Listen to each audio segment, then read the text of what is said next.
모세가 죽었습니다. 하나님의 사람 모세가 죽었습니다. 창세기, 출애굽기, 레위기, 민수기, 신명기를 기록한 그 하나님의 사람 모세가 이제 이 땅에 다시는 나타나지 못하는 자리로 갔습니다.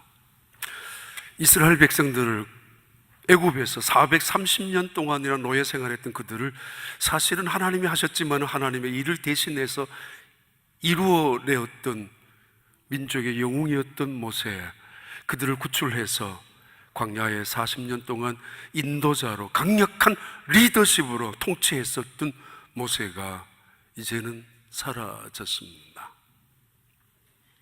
이스라엘 백성들이 혼돈에 빠졌습니다. 혼란스럽습니다. 그리고 그들은 걱정과 두려움까지 가득히 임해 있습니다. 그래도 하나님이 하셨지만은 모세 그가 손을 내밀면은 홍해라는 거대한 바다가 갈라졌었고, 그리고 마실 물이 없을 때에는 반석을 쳐서 물을 나오게 했던 그 지도자 모세, 쓴물 마라에서 모세가 기도했을 때 그 물은 단물로 변하게 되었던 그런 사람, 그런 지도자 모세가 떠나갔습니다. 죽었다는 말입니다. 하나님이 그를 데려갔습니다. 커다란 혼란이 찾아오고야 맙니다. 더더구나 지금 그들은 40년이 지난 지금 가나안 땅의 정복을 눈앞에 두고 있습니다. 이 가나안 땅을 들어가기 위해서는 그들에게 첫 번째 부딪히는 문제가 요단강을 건너야만 했었습니다. 그런데 지금 그들이 건너야 될 시기는 요단강물이 넘쳐 흐르는 보리 추수 때였기 때문에 그들은 요단강을 넘어갈 수가 없는 상황에 놓여져 있습니다. 모세가 없습니다. 그러기에 더욱더 그들은 절망하고 있습니다. 아니, 가장 큰 앞이 캄캄하고 답답한 사람은 바로 여호수아입니다.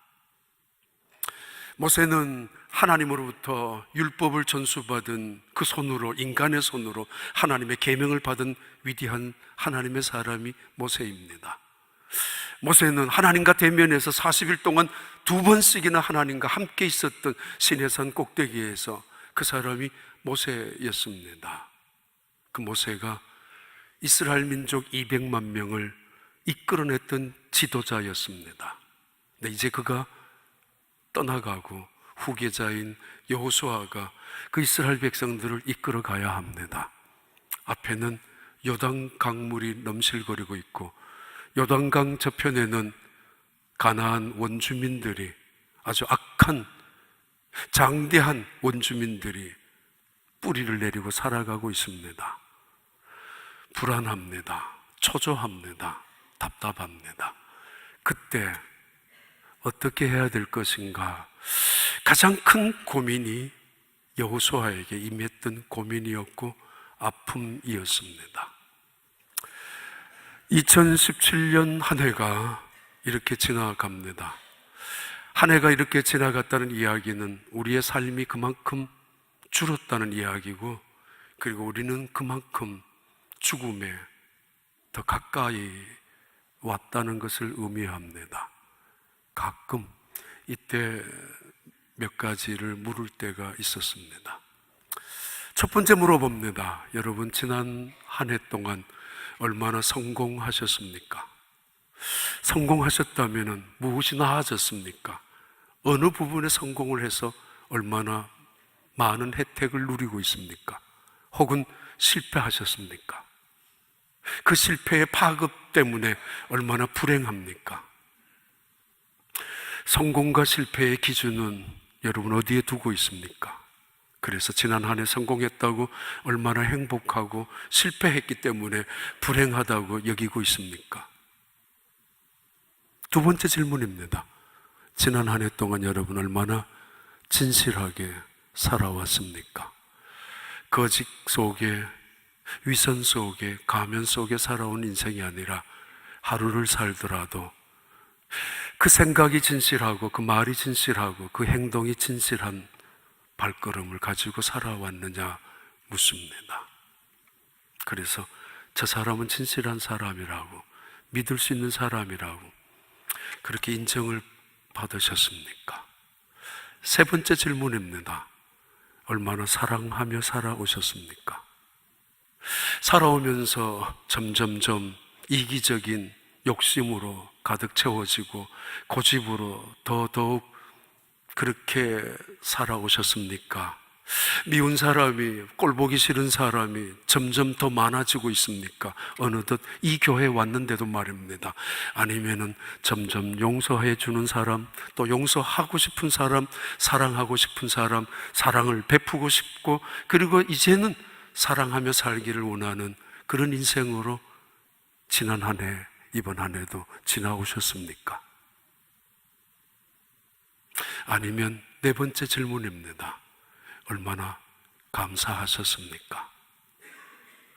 언제나 습관처럼 불평을 쏟아내고 언제나 당연한 것처럼 원망하며 살아온 인생을 멈추고 이제는 겸손하게, 이제는 깨달아진 은혜 앞에서 어떤 순간에도 감사합니다.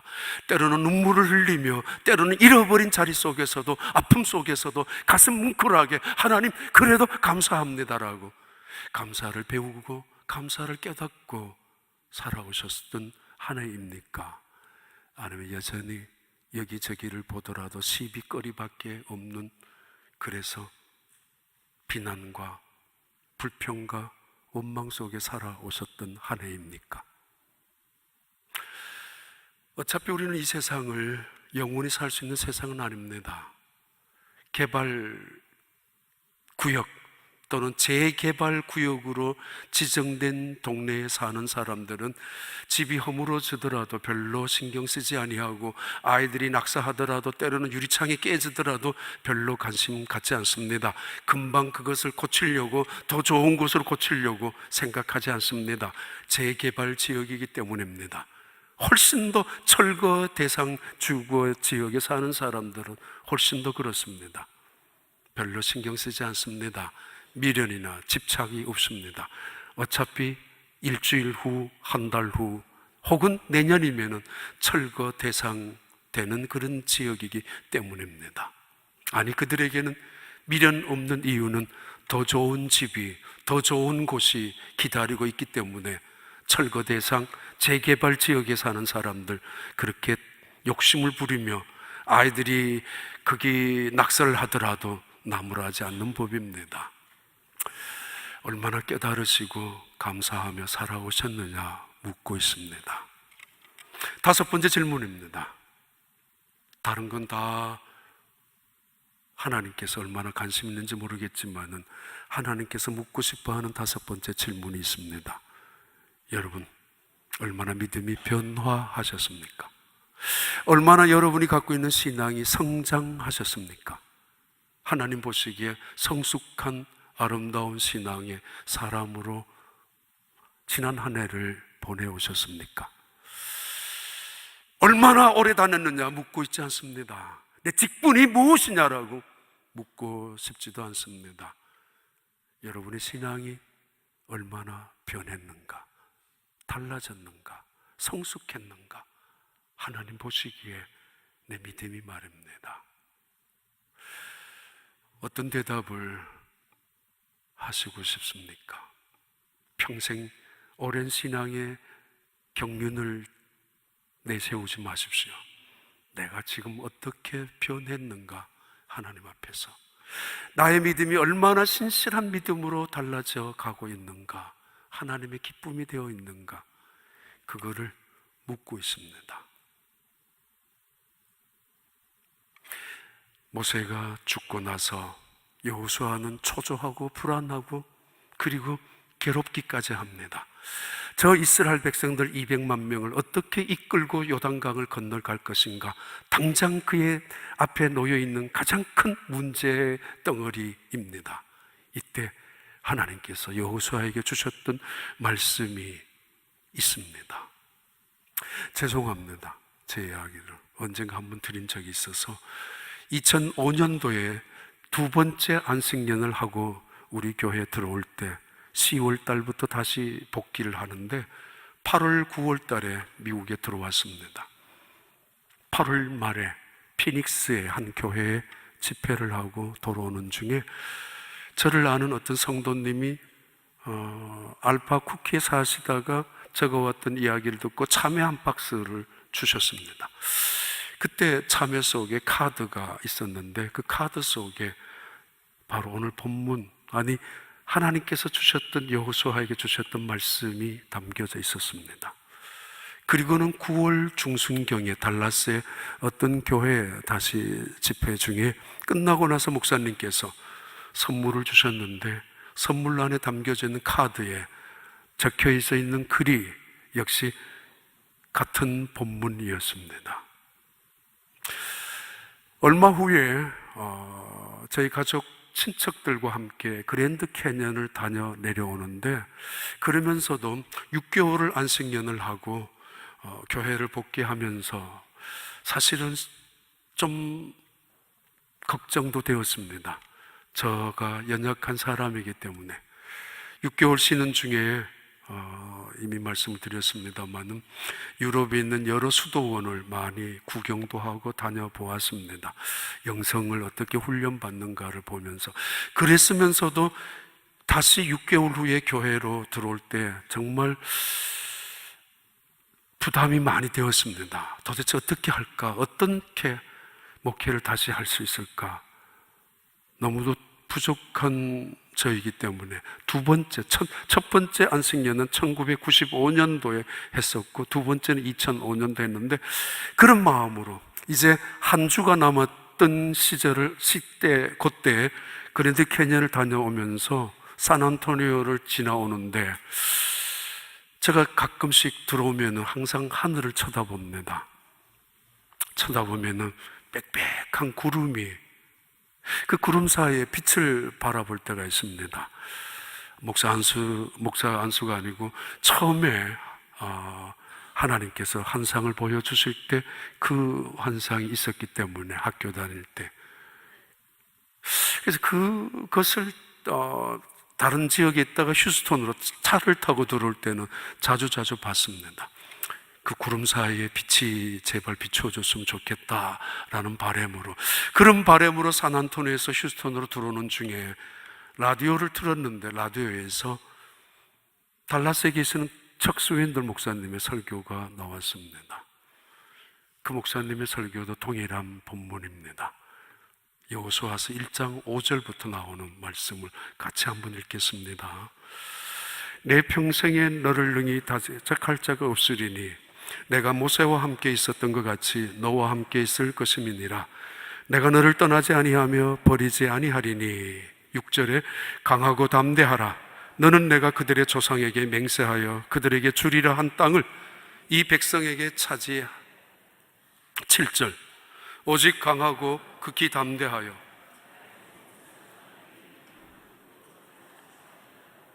우로나 좌우로나 치우치지 말라. 그리하면 어디로 가든지 형통하리니. 지금 모세가 떠난 다음 여호수아는 초조하고 두렵습니다. 저 이스라엘 백성들을 어떻게 이끌어가야 될지, 그리고 당장 그가 해결해야 될 문제는 요단강, 넘실거리는 요단강을 어떻게 건너가야 될지 막막하게 짝이 없었습니다. 그때 여호수아에게 주셨던 하나님의 말씀입니다. 너는 마음을 강하게 하라. 내가 모세와 함께 하던 것처럼 너와 함께 할 것이고, 그리고 너의 평생에 너를 능히 당할 자가 없으리니 너는 마음을 강하게 하고 담대히 하라. 다시 너는 마음을 강하게 하고 극히 담대히 하라.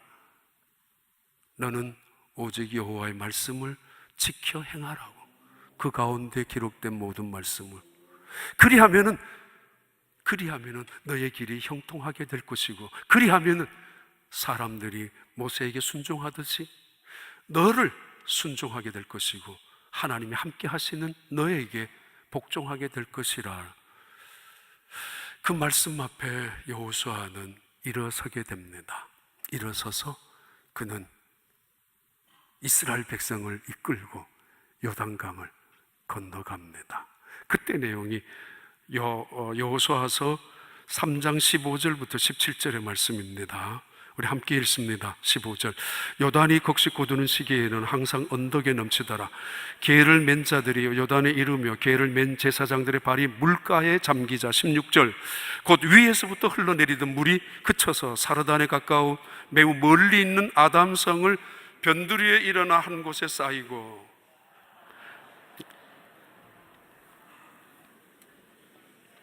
됐습니다.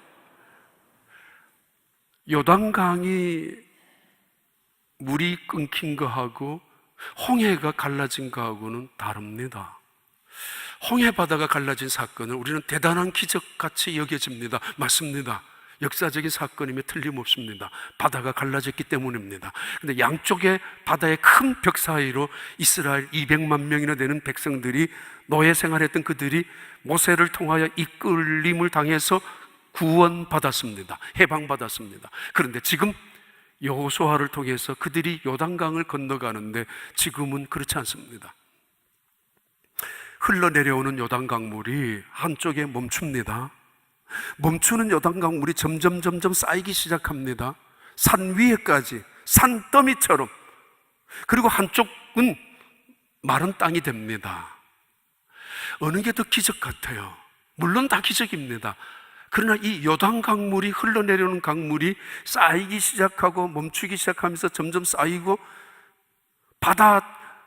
멀리 바다에서도 보일 만큼 주변의 모든 민족들이 깜짝 놀랄 만큼 산더미처럼 강물이 쌓이기 시작합니다. 누가 어떻게 이 세상에 물을 손바닥처럼 쌓을 자가 있습니까?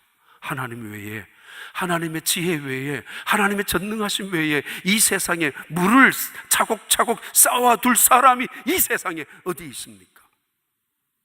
여호수아서 5장 1절에 이때 상황을 주변 나라 백성들이 이렇게 말합니다. 5장 1절에 함께 읽습니다. 요단 서쪽의 아모리 사람의 모든 왕들과 해변의 가나안 사람의 모든 왕들이 여호와께서 요단 물을 이스라엘 자손들 앞에 말리시고 우리를 건너게 하셨음을 듣고 마음이 녹았고 이스라엘 자손들 때문에 정신을 잃었더라.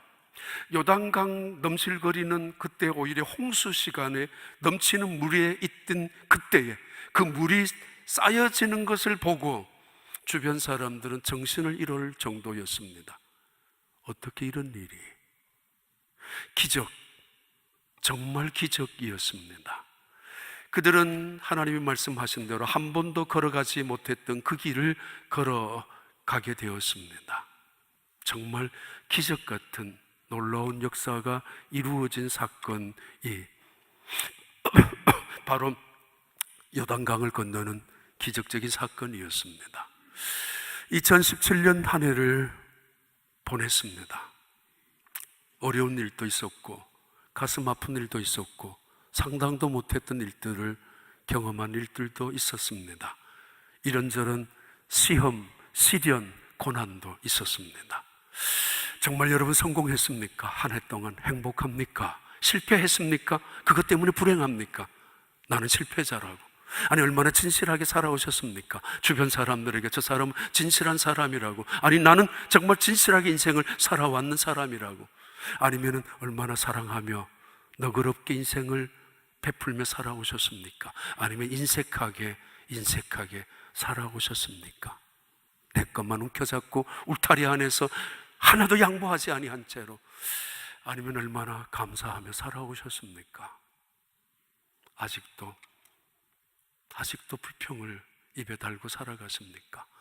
아직도 내 인생은 불행한 것처럼 나는 왜 이렇게, 내 가정은, 내 자식은, 내 환경은, 내 직장은 왜 힘드냐고 원망하고 계십니까?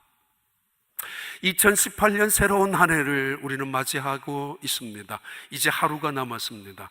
그 앞에 우리는 또 다른 일들이 기다리고 있는지 모르겠습니다. 젖과 꿀이 흐르는 약속한 가나안 땅을 건너기 위해서는 당장 우리 눈앞에 요단강이라는 넘실거리는 강물이 놓여져 있습니다. 어떻게 건너가야 될 것인가? 무엇으로 누가 이 강을 건너게 할 것인가? 우리 앞에 놓여져 있는 문제를 어떻게 해결할 수 있는가? 그런 생각을 할 수 있는 12월 31일입니다. 휴스턴에 처음 제가 내려왔을 때 제가 있었던 곳이 웨스트하임하고 힐크랍 보스입니다. 거기에서 세컨 베프티스트 처치가 굉장히 가까웠습니다. 그래서 한 15분 정도만 걸으면, 그래서 주일 저녁이면 의뢰의 그 교회 가서 예배를 드렸습니다. 지금도 목회를 하시는 에드 영 목사님, 그 목사님의 설교 열정이나 설교 스타일이나 알아듣지는 못하지만 너무 감동이 있고 또 멋있고 아주 그분이, 그래서 참 자주 가서 그 교회에서 예배를 드린 경험이 있습니다. 미국에서 가장 큰 교단이 서던 베프티스트 처치인데, 그렇다고 남쪽에만 있는 게 아닙니다. 동쪽, 북쪽 다 있습니다. 미국에서 가장 강력한 교단이 주류 교단 중에서는 침례 교단인데, 그 침례 교단의 지금의 강력한 리더십을, 가장 영향력을 주는 목사님이 에드 영 목사님이십니다. 그분이 사모님이, 와이프가 얼마 전에 돌아가셨습니다. 한 4개월 전쯤. 근데 그때 그 사모님을 치료하는 의료진을 돕는 사람들 중에 연구팀에 우리 교인 중에 한 분이 계셨습니다. 줄기세포를, 그래서 그 환자의 몸에 세포를 추출해내어서 그것을 조금 빨리 배양해서 환자에게 치료하는 걸 좀 더 효과를 있게 하기 위하여 효과를 보았습니다. 그런데 뜻하지 않게 다른 시간에 다른 일 때문에 돌아가셨는데, 그 에드 영 목사님이 자기 와이프가 돌아가신 그 장례식장에서 이런 고백을 하셨다고 합니다. 전 울먹이면서 한 50년 가까이 80세에 돌아가셨고, 에드 영 목사님은 지금도 설교하시는 휴스턴의 한 7개 캠퍼스를 다니시면서 82세입니다. 근데 그분이 그 아내가 떠나간 그 장례식장에서 하나님의 은혜라고, 얼마나 아쉽고 안타깝고 미안하고 아니면은 뭐 여러 가지 많은 해상이 있었을 텐데, 하나님의 은혜라고, 내 아내가 하나님 앞에 떠나가는 게 더 오래 살면은 더 좋았겠지만은, 치료를 통해서 더 회복되면은, 일어섰으면 기적이었겠지만은, 그러나 하나님의 은혜라고, 그리고는 친한 코리안 크리스찬이 내게 이것도 하나님의 은혜라고 이야기해 주었다는 말까지 하면서 자기 아내의 죽음 앞에서 한 4개월 전쯤 보스에 있는 그 교회에서 마지막 장례 예배, 휴스턴에 있는 영향력 있는 사람들은 그래도 다 모였던 그런 자리였을 겁니다. 그랬대요. 하나님의 은혜라고, 떠나간 아내의 슬픔의 자리에서. 아들도 달라스에서 에드 영 주니어라고 굉장한 교회를, 아주 목회를, 파격적인 목회를 하고 있고, 손주도 목사로 하고 있고, 또 다른 아들은 그 여기에 모든 캠퍼스를 매니지먼트하고 있는 아들이기도 합니다. 얼마나 가정까지 믿음으로 지켜낸 정말 대단한 분입니다. 그분의 이야기에 가슴에 많이 있습니다. 하나님의 은혜라고, 아내가 떠나간 죽음 앞에서 모든 사람들에게 하나님께서 베풀어 주신 은혜, 이것만이 아니라 수많은 가지가 그랬겠죠. 다시 묻습니다. 2018년 새로운 한 해가 시작됩니다. 하루만 지나면 앞에 놓여 있는 요단강을 어떻게 건너갈 수 있습니까? 하나님의 명령, 하나님의 기적의 매뉴얼이 몇 가지가 있습니다. 첫 번째 그 매뉴얼, 기적을 일으키는 매뉴얼이 여호수아 3장 1절의 말씀입니다. 같이 읽습니다. 또 여호수아가 아침에 일찍 일어나서 그와 모든 이스라엘 자손들과 더불어 시딤에서 떠나 요단에 이르러 건너가기 전에 거기서 유숙하니라. 첫 번째 기적의 매뉴얼, 열심입니다. 모세는 어떤 일이 있을 때마다 엎드린 사람입니다. 그를 가리켜서 기도의 사람이라고 합니다. 여호수아, 그는 아침에 일찍이 일어나는 사람입니다. 맞는 말인지 모르지만은 뉴욕에 새벽 5시, 6시 사이에 대단한 리무진들이 쫙 회사 앞에 정차를 하면은 기사들이 나가서 문을 열어주면 CEO들이 6시 전에 출근합니다. 해 뜨기 전에. 7시 전에, 6시, 7시 사이에 중력들이 BMW나 벤츠를 타고 회사 정문 앞에 내린다고 합니다. 8시 지나고 헐레벌떡 허겁지겁 달려오는 사람들, 전철 타고 지하철 타고 버스 타고 뭐 이런저런 땀을 뻘뻘 흘리면서 들어오는 사람들, 사원들이라고 합니다. 물론 다 그런 건 아니지만은 기적을 일으키는 첫 번째 기적의 방법은 여호수아의 열심입니다. 아침에 일찍 일어나는, 바코페트라고 말하는 이 말은 새벽을 의미합니다. 일찍이 일어났다는 이야기는 영적인 것을 의미합니다. 영적으로 죽지 못해서 마지 못해서 가고 싶지 않는데가 아니라 자원하는 심정으로 일찍이 일어나고, 그것도 아직 어두컴컴한데, 그 옛날에 전기가 어디 있었어요? 그런데도 일찍이 일어나는, 다시 말합니다, 모세는 엎드림의 사람이라면 여호수아는 아침에 새벽의 사람입니다. 볼까요? 여호수아서 보면은 6장 12절 같이 읽습니다. 또 여호수아가 아침에 일찍 일어나니, 아침에 일찍 일어나는 사람 여호수아. 7장 16절 이에 여호수아가 아침에 일찍 일어나서, 여호수아. 그 다음에 8장 10절 여호수아가 아침에 일찍 일어나. 하나님의 사람들은 일찍이, 아침에, 새벽에 사람들을 말합니다. 열심, 이것은 자기에게 주어지는 일을 책임을 의미하고 성실을 말하고, 그리고 그 열심은 욕심하고는 다릅니다.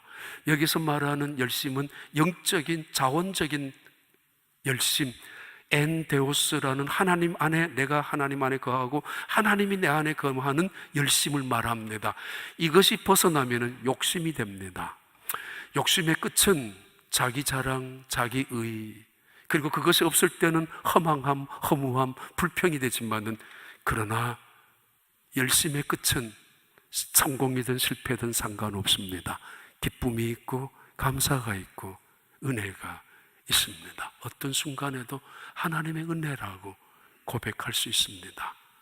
아침에 일찍 일어난다는 이야기는 자기 일에 최선을 다한다는 것이고, 아침에 일찍 일어난다는 것은 죽지 못해 인생을 살아가는 것이 아니라 먼저 자원해서 내게 주어지는 자리를 최선을 다하여 임한다는 것을 의미합니다. 그래서 그는 시딤의 자리에서 요단으로 건너갑니다. 시딤의 자리, 안일한 자리입니다. 안일한 자리, 하나님이 약속하셨으니까 요단강을 건너게 해주시겠지, 하나님이 기적을 베풀어 주시겠지, 안일한 자리에서, 나태함 자리에서 기다리고만 있는 것이 아닙니다. 게으름을 습관이라고 생각하지 마십시오. 제약입니다. 나태함을 성격 탓이라고 변명하지 마십시오. 악이라고 합니다. 열심을 품는 것, 주를 섬기는 사람들의 태도입니다. 더 나아가서 이 시딤에서 요단으로 옮겼던 이 여호수아, 안일한 자리에서 하나님이 해주겠지라는 것만 믿는 것이 아니라 때로는 그 시딤의 자리에서 걱정만 합니다. 탄식만 합니다. 어떻게 누구를 믿고 요단강을 건너갈 수 있냐 말이야. 아니면 그 자리에서 궁리를 합니다. 계획을 합니다. 아니, 그럴 필요도 없지만은, 그런데 그는 일어서서 이 시딤의 자리에서 요단강물이 넘실거리는 요단으로 옮겨왔습니다. 아침에 일찍이 일어나서 말입니다. 그것이 기적을 일으키는 첫 번째 방법입니다. 안일한 자리에, 나태한 자리에, 걱정과 근심만, 원망만, 불평만 하는 자리에서 일어나서 문제 앞으로 달려가는, 문제를 향하여 도전하는, 문제를 향하여 직시하는 그 자리로 일어섰던 사람 여호수아입니다. 그를 가리켜서 새벽의 사람, 다른 말로 열심의 사람, 성실한 사람이라고 합니다. 두 번째 매뉴얼은 여호수아서 3장 3절부터 4절입니다. 우리 함께 읽습니다. 백성에게 명령하여 이르되, 너희는 레위 사람 제사장들이 너희 하나님 여호와의 언약궤 매는 것을 보거든 너희가 있는 곳을 떠나 그 뒤를 따르라. 4절 그러나 너희와 그 사이에 거리가 2000 규빗쯤 되게 하고 그것에 가까이 하지는 말라 됐습니다. 두 번째 기적의 매뉴얼, 하나님께 집중하라입니다. 자기 의에 도취되지 말고 하나님께 집중하라고. 너희들이 이제 하나님의 명령입니다. 요단에서 기다리고 있는 이스라엘 백성들, 요단 강물이 지금 멈춰야 될 것을 기다리는 그 이스라엘 백성들에게 하나님의 두 번째 명령입니다. 제사장들이 언약궤를 매는 것을 보거든 온 이스라엘 백성들은 그 뒤를 쫓아서 나아가라고. 그러나 2000규빗쯤 떨어지게 하라고. 900m 정도입니다. 원규빗이, 이 팔꿈치가 원규빗입니다. 약 35cm, 40cm, 사람에 따라 다르지만은 2000규빗 정도면 900m 정도 거룩함의 거리를 유지하라는 말입니다. 내가 열심히 지나쳐서 하나님을 경휼히 여기거나 하나님보다 앞서서는 안 된다는 것입니다. 그것을 욕심이라고 합니다. 열심을 품고 주를 섬기라. 그 열심은 바로 여호와의 율법을 쫓아가는 열심을 말합니다. 언약궤를 보거든. 그리고 또 하나는 방해거리가 되지 마라. 너무 가까이 붙어 있으면은 주변의 사람들이 200만 명이나 되는 사람들이 언약궤를 동시에 다 봐야 되는데, 누구든지 어느 지역에 있어도 다 보고 따라가야 되는데, 동서남북에서. 그런데 이것을 보지 못하는 사람들이 있을 수도 있을까 봐 거리를 두고 따라가라. 너 때문에 방해꾼이 되지 마라. 다른 사람들에게 해방꾼이 되지 마라. 너 때문에. 난 누구 때문에 교회 가기 싫다라고. 그 사람은 그 사람 책임이 아닙니다. 그 사람의 핑계입니다. 그러나 하나님은 그 방해꾼에게는 그 책임을 묻기도 할 때가 있습니다. 자, 아무튼 2000규빗을 떨어져서 걸어가면서 언약궤를 바라보고 따라가라고. 하나님의 말씀에 집중하고 하나님의 임재를 집중하라는 이야기와 동일합니다. 그 언약궤 속에는 뭐가 있는가 하면은 아론의 쌍난 지팡이가 있고, 그리고 만나 항아리가 있고, 하나님으로 받은 율법, 십계명이 들어져 있습니다. 이것은 하나님이 그들 가운데 임재한다는 것을 보여주는 상징적인, 그리고 하나님의 능력과 보호하심이 그를 지켜주신다라는 상징적인 의미가 언약궤입니다. 우리 하나님이 함께 하신다고, 하나님의 임재가, 하나님의 능력이 우리를 지켜주실 것이라고 믿고 순종하고 믿고 의지하고 믿고 그것을 바라보고 따라 나가라고. 세상을 향했던 수많은 시선들을 다 내려놓고 줄을 끊어버리고 산만했던 모든 것들을 내려놓고 하나님 앞에만 집중하라고. 하나님만을 바라보라고. 말씀에만 집중하라고. 그 말씀에 하나님의 은혜, 하나님의 임재, 하나님의 능력을 바라보고 쫓아가라고. 그럴 때 요단 강물이 보이지 않습니다. 이 사람 저 사람이 보이지 않습니다. 환경에 그래서 탓하거나 그래서 낙심하거나 포기하지 않습니다. 따라가라고, 쫓아가라고. 여호와의 명령입니다. 세 번째 매뉴얼이 기적을 이루는 방법이 여호수아서 3장 5절의 말씀이 세 번째 방법입니다. 같이 읽겠습니다. 여호수아가 또 백성에게 이르되 너희는 자신을 성결하게 하라. 여호와께서 내일 너희 가운데 기이한 일들을 행하시리라. 세 번째 매뉴얼입니다. 하나님, 해답을 주세요. 해답을 가르쳐 주셔야 되지 않습니까? 하나님, 지난번에 40년 전에 홍해를 놓게 한 것처럼 이 요단강도 갈라지게 하세요 라고 문제를 해결하기 위하여 하나님 앞에 요청할 수 있습니다. 그런데 정작 우리가 그렇게 요청했는데 하나님 이렇게 말합니다. 너 잠깐만, 너 돌아봐. 너 자신이 얼마나 추한지 더러운지 돌아보라니까. 전기가 전류가 흐릅니다. 플러스 마이너스 음과 양이 전류가 통하기 위해서는 녹이 슬거나 먼지가 있으면 안 됩니다. 깨끗해야 합니다. 하나님의 통로란, 축복의 통로란 대단히 중요한 원리가 하나 있습니다. 하나님은 큰 그릇도 사용하시고 적합한 때에 적당한 시간에 적합한 장소에서, 작은 그릇이라고 결코 무시하지 않습니다. 5달란트, 1달란트 동일하게 하나님은 사용하시는 분이기 때문입니다. 작은 그릇, 큰 그릇 하나님께는 별로 중요하지 않습니다. 다 사용하시는 분이 하나님이십니다. 금으로 만든 그릇이나 혹은 나무로 만든 그릇, 흙으로 만든 그릇도 하나님 앞에는 그게 가치를 따지지 않습니다. 다 사용하시는 분이 하나님이십니다. 그렇게 만드신 분이 하나님이신데 흙그릇은, 나무로 만드는 것은 나는 싫다라고 말씀하신다면 그건 공평하신 하나님은 결코 아닙니다. 근데 하나님이 크든 작든 상관없이 사용하시고 금이든 은이든 상관없이 사용하시지만은 사용하지 못하는 거 하나 있습니다. 더러운 그릇, 나쁜 것으로 채워진 그릇은 사용할 수가 없습니다. 그릇의 가치는 그 안에 무엇을 담고 있느냐의 가치가 판가름을 하고 있고, 그릇의 효용성은 누가 어디서 사용하느냐에 따라서 대단히 중요한 효용성이 나타납니다. 그런데 아무리 괜찮은 그릇이라 할지라도 더럽다면 누구도 사용하지 못합니다. 안 합니다. 너희는 스스로 성결하게 하라. 그리하면 내일 너희 가운데 기사를 행할 것이라. 내일 너희 가운데 기적을 내가 베풀 것인데 너희가 지금까지 한 번도 걸어가지 못한 그 길을 걷게 될 것이고 한 번도 경험하지 못한 놀라운 기적을 바라보게 될 것이라고. 스스로 성결하라고. 너 자신을 돌아보라고. 다시 묻습니다. 지난 한 해 동안 여러분의 믿음이 얼마나 변화, 성장, 성숙하셨습니까? 하나님의 기적이, 하나님의 능력과 영광이 나로 통해서, 하나님의 은혜와 축복이 나로 통해서 이 땅에 나누어지고 또 드러나게 하기 위하여 내가 얼마나 정말 그런 그릇으로 살아가고 있느냐 묻는 것입니다. 하나님의 약속입니다. 너희는 스스로 성결하라. 그리하면 내가 너희 가운데 기사를 행할 것이라고. 바로 며칠 전에 한 목사님의 설교를 들었는데 설교 영상 중에 동영상이 하나 나왔는데 굉장히 감동적이었습니다. 그냥 다 아는 동영상이었는데 아들이 아버지한테 전화를 했습니다. 아버지, 이번에 집에 못 내려갈 것 같아서 죄송합니다. 바빠서요. 근데 아버지, 내일쯤이면 용돈 받으실 겁니다. 그래 힘없이 내려놓았습니다.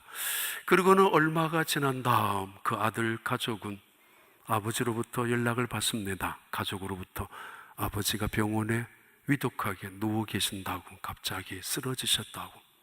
헐레벌떡 달려온 가족 아들 내외가 아버지를 말없이 바라보는데 아버지는 슬그머니 손을 내밀었지만은 이내 눈을 감고 돌아가셨습니다.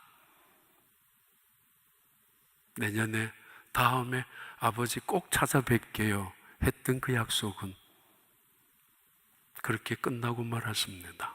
더더구나 그 아들 내외 가족의 마음에는 죄책감까지 있습니다. 그들은 자식들을 데리고 동남아 여행을 갔다 왔었기 때문입니다. 아버지를 찾아가는 것보다가는. 우리를 돌아봐야 될 시간입니다. 세상을 나무랄 필요 없이, 세상을 비난하고 비판할 필요 없이 우리 자신을 돌아봐야 될, 왜냐하면 기회가 언제나 또 한 번의 기회가 우리에게 있는 것은 아니기 때문입니다.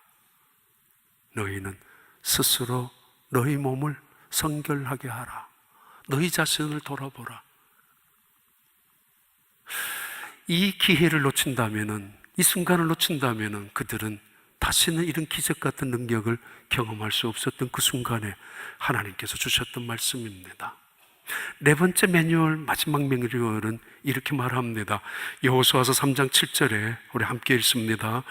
여호와께서 여호수아에게 이르시되 내가 오늘부터 시작하여 너를 온 이스라엘의 목전에서 크게 하여 내가 모세와 함께 있었던 것 같이 너와 함께 있는 것을 그들이 알게 하리라. 그 다음에요, 너는 언약궤를 맨 제사장들에게 명령하여 이르기를 너희가 요단 물가에 이르거든 요단에 들어서라 하라 됐습니다. 네 번째 명령이면서 매뉴얼이면서 가장 소중한 기적의 방법 통로입니다. 순종하라. 생각만 하지 말고, 결심만 하지 말고 실천하라. 홍해가 갈라진 것은 이스라엘 백성들이 막 애굽 땅에서 나올 때였습니다. 하나님이 홍해를 먼저 갈라놓고 이스라엘 백성들을 건너가게 하셨습니다. 그런데 40년이 지난 다음 하나님은 요단강 앞에서는 믿음을 원하십니다. 순종을 원하십니다. 너희들이 먼저 믿어봐라. 먼저 순종해봐라. 먼저 발을 내디뎌봐라. 먼저 한 발 물이 흘러내리는 넘쳐 흐르는 강물 속에 집어넣어봐라 였습니다. 물을 바라보면서 다리를 만들어야 된다고, 물을 바라보면서 띄우는 배를 또는 띄우는 부교를 세워야 된다고, 아니면 돌아가자고, 왜 하나님은 하필이면 이리로 인도했느냐고 따지는 사람, 불평하는 사람 또는 계획하는 사람 수도 없이 많겠지만은 하나님은 우리에게 한 가지 명령하십니다. 내가 너희 하나님인 걸 아느냐? 나는 너희의 살아계신 하나님인 줄 아느냐? 광야에서 40년 동안 너희들을 먹이고 입혀주고 인도하여 준 나 여호와인 줄 아느냐? 아니, 40년 전에 너희들 조상들을 애굽 땅에 있었던 이스라엘 백성들을 구원해준, 10가지 재앙을 통하여 구원해준 그 분이 나라는 걸 아느냐? 그러면 나를 믿고 한번 발을 내디뎌 보라고, 한번 순종해 보라고, 믿고 의지해 보라고. 40년이나 따라다녔으면은, 40년이나 믿었으면은, 40년이나 광야 생활 속에서 하나님의 은혜 속에 기적을 맛보고 걸어왔으면 이제는 먼저 믿고 순종하라고. 아직도 어린아이들은 말합니다. 먼저 강을 건너가게 해달라고, 나를 업어달라고, 아니 마른 땅이 되게 해달라고. 주님 말씀합니다. 언약궤가 제사장들이 메고 가는 것을 보거든 백성들에게 따라가게 하라, 하나님께 집중하라.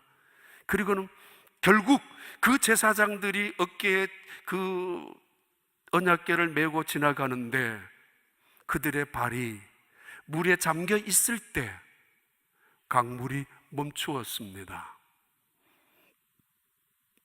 순종, 믿음 하나입니다. 지난 한 해 동안 여러분 믿음으로 순종한 것이 무엇 있고 아직까지 믿음으로 순종하지 못한 부분이 어디에 있습니까? 순종하지 못한 부분 앞에서 괴로움이 있습니까? 아니면 순종하지 못했던 부분 앞에서 하나님과의 막힌 담이 있습니까? 아니면 따져볼까요? 그 순종하지 못한 부분으로 내 생활이 많이 나아진 것이 있단 말입니까? 없잖아요.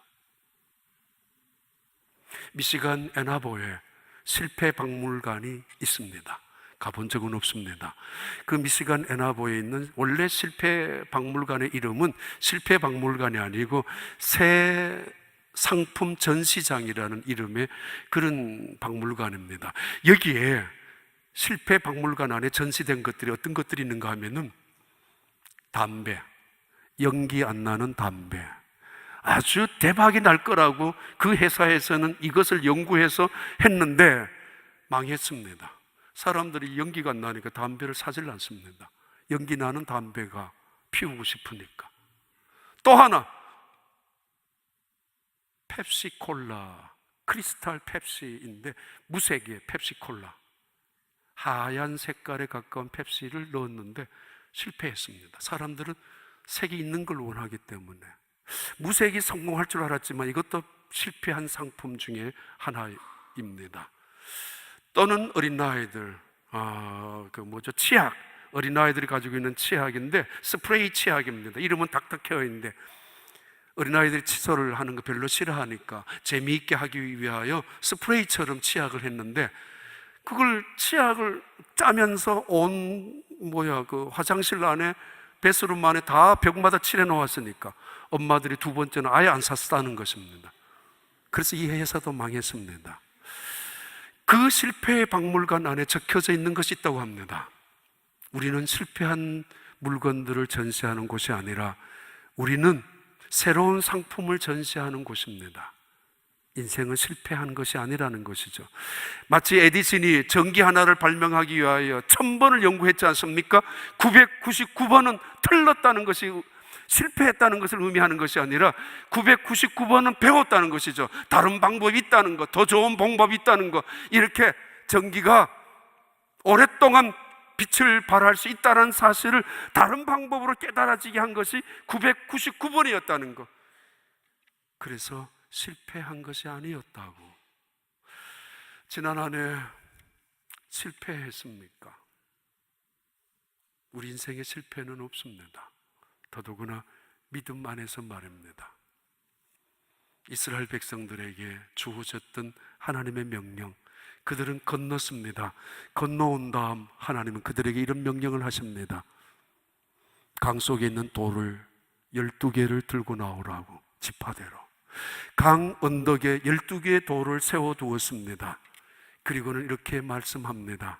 이 돌이 무슨 돌이냐 묻거든 너희 자녀들에게 하나님이 우리를 요단강을 마른 땅처럼 건너게 하셨다고 그렇게 가르치라고, 자녀들에게. 그 속에 하나 스킵된 것이 있습니다. 홍해는 하나님의 기적을 통해서 건넜지만은 요단강은 이스라엘 백성들의 어느 정도의 믿음과 순종을 통해서 건너갔기 때문입니다. 봐라, 우리 아버지는, 우리 어머니는 그때 넘실거리는 이 파도더미 앞에, 이 요단강물 앞에서 의심하고 절망하고 원망하고 포기하고 아니면 돌아가야 된다는 그것을 찾고 아니면 하나님 왜 이런 곳으로 인도했느냐라고 따지러 인생을 낭비한 것이 아니라 하나님의 말씀한 그대로 믿고 언약궤를 따르고, 그래서 그 발을 강물 속에, 강 속에 디뎠는데 그때 강물이 멈추었다라고. 우리 조상들의 믿음으로 걷는 강이라고. 그래서 이 돌은 우리 조상들의 믿음이요 순종이라고. 그 믿음과 순종 위에 하나님의 능력과 역사하심이 나타난 기념비라고.